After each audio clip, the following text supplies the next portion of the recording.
जो शालग्राम भगवान विश्वभरिका सनातनीहरूले हरेक मन्दिरमा हरेक सनातनीहरूले आफ्ना घर घरमा अत्यन्त श्रद्धाले पूजा गर्नुहुन्छ, तिनै भगवान शालग्रामको प्राकट्य दिवस र गण्डकी नन्दन बनेर गण्डकीको गर्भमा प्रकट हुनुभएको सालङ्कायन ऋषिलाई दिएको वरदान अनुसार, गण्डकी मातालाई दिएको वरदान अनुसार आज उहाँको प्राकट्य दिन हो। त्यसैले आजको दिन अत्यन्त ऐतिहासिक दिन हो। मैले हजुरहरूलाई यसका एक दुई लाइन शास्त्रीय वाक्यहरू पनि म सुनाउँछु।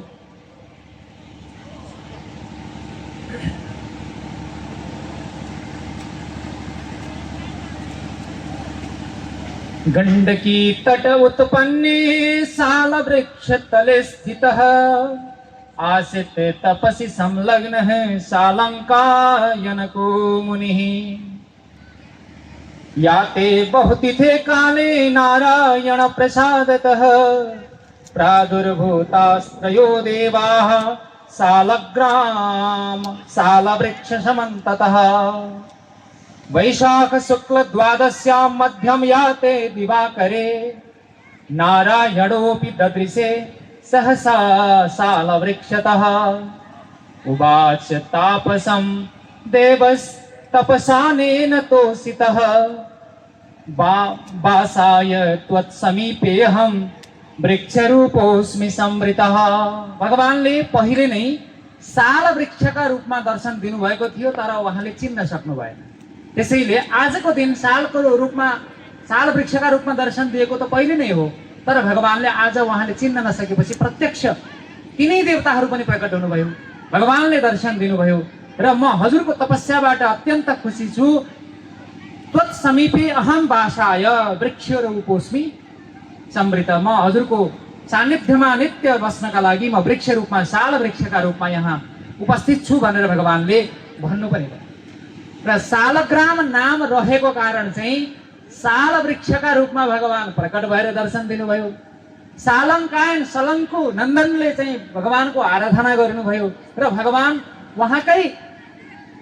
उहाँलाई नै कृपा गर्नका लागि प्रकट भएको हुनाले उहाँको नाम शालग्राम।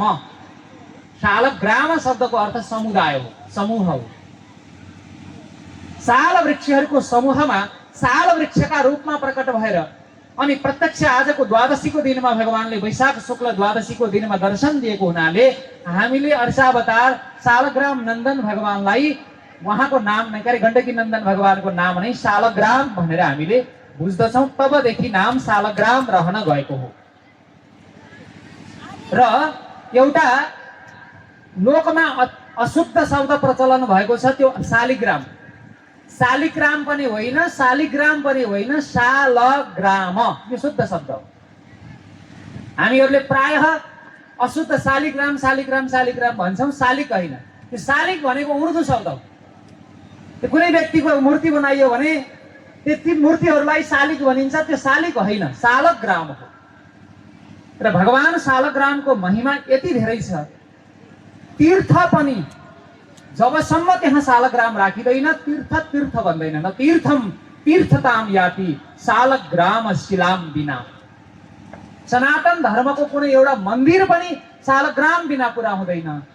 र पृथ्वीभरिका समस्त सनातन धर्मका अलग अलग सम्प्रदायहरूमा उपासना पद्धति फरक छ, आराधना पद्धति उपास्य स्वरूप पनि फरक फरक छन्, तत्त्व एउटै भए पनि तर सबैले पूजा गर्ने, सबैको साझा कुरा खोज्ने हो भने जसरी सबैले ओम मान्छन्, सबैले होम गर्छन्, सबैले संस्कृत भाषामा नाम राख्छन्, नामकरण गर्दछन्, त्यसै गरी सनातन धर्मभित्रका वैदिक सनातन धर्मावलम्बीहरू सबै सौर्य गाणपत शाक्त वैष्णव सबैले पूजा गर्ने सबैका साझा एकमात्र देवता, एकमात्र भगवान भनेको शालग्राम भगवान हो। र शालग्राम भगवान गण्डकी क्षेत्रमा प्रकट हुनुभएको छ। हामी गण्डकी क्षेत्रवासी बन्ने सौभाग्य पाएका छौँ र हाम्रो महिमाको वर्णन श्रीमद् भागवत पञ्चम स्कन्धमा वर्णन गरिएको छ। कुलहाश्रमं प्रबभ्राज यत्र हवाव हरिरद्यापि तत्रत्यानां निजजनानां वात्सल्येन सान्निध्यापत इच्छा रूपेण। यस्तो धेरै महिमा कि गण्डकी क्षेत्रमा बसोबास गर्ने व्यक्तिहरूलाई भागवतमा श्री सुखदेव स्वामीले भन्नुहुन्छ ती व्यक्तिहरू भगवानका निजजन हुन्। भगवानका आफ्ना जनहरू हुन्, भगवानका स्वजनहरू हुन्। उनीहरूले भगवानलाई जुन स्वरूपमा जति बेला जहाँ देख्न चाहन्छन्, भगवानले अद्यापि हरि अद्यापि आज पनि भगवान हरिले उनीहरूलाई त्यही स्वरूपमा त्यसै गरी दर्शन दिनुहुन्छ भनेर श्रीमद् भागवतले बताएको छ। त्यसैले यो शालग्राम महोत्सव हामीले कमसेकम यो महोत्सवबाट शालिग्राम भन्न छोडेर शालग्राम भन्न थालौँ।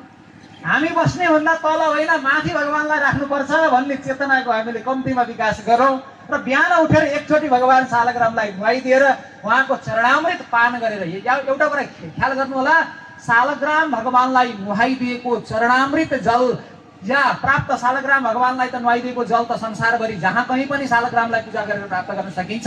र गण्डकी नदीको जललाई या शालग्राम भगवानलाई नुहाइदिएको जललाई पान गरेर यात्रा गर्यो भने त्यो व्यक्तिलाई हाम्रा शास्त्रहरूले दुर्घटनाबाट त्यो व्यक्तिलाई दुर्गतिमा मर्नु पर्दैन भनेर अकाल मृत्यु हरणम सर्वव्याधि विनाशनम विष्णोहो पादोदकम पित्वा पुनर्जन्म न विद्यते भनेर शास्त्रले बताएका छन्। त्यसैले यो सामान्य कुरा होइन। यो अहिले भर्खरै भारतका धेरैवटा मिडियाका पत्रकारहरू यहाँ आउनुभएको छ। अघि हाम्रा यहाँका यो प्रदेशका स्वास्थ्य मन्त्रीज्यूले त्यहाँ यसो इन्टरभ्यू दिँदै हुनुहुन्थ्यो। धेरैजना पत्रकारहरू आउनु भएको छ। यो क्षेत्रको महिमा मैले एकपटक एकजना अमेरिकन भक्तलाई, भक्त हुनुहुन्छ तर अमेरिकन हो, उहाँलाई मैले यहाँ ऋषिकेश भगवानको दर्शन गर्न लिएर आएको थिएँ केही समय पहिले। भगवानको दर्शन गरेपछि उहाँ यति मन्त्रमुग्ध हुनुभयो, यति प्रभावित हुनुभयो, यस्तो गदगद हुनुभयो। वृन्दावनका एक भगवानको दर्शन गरेर भक्तिले भगवानलाई पुकार गर्ने, अत्यन्त भक्तिको गहिराईमा डुब्ने भक्त हो। उहाँले यहाँ आएर भिडियो पनि बनाउनु भयो अङ्ग्रेजी भाषामा। अनि उहाँले भन्नुभयो, मैले जीवनमा यति सुन्दर भगवान, यति सुन्दर दिव्य श्री विग्रह भगवानको आजसम्म दर्शन गरेको छैन। यदि हामीले यहाँ संसारभरिका व्यक्तिहरूलाई ल्याउन सक्यौँ भने यो हरेक क्षेत्रका व्यक्तिहरू, हरेक सनातन धर्मका हरेक परम्पराका व्यक्तिहरूले यो भूमिको महत्त्वलाई बुझे भने नेपालले अरू धेरै कुरा गर्नै पर्दैन।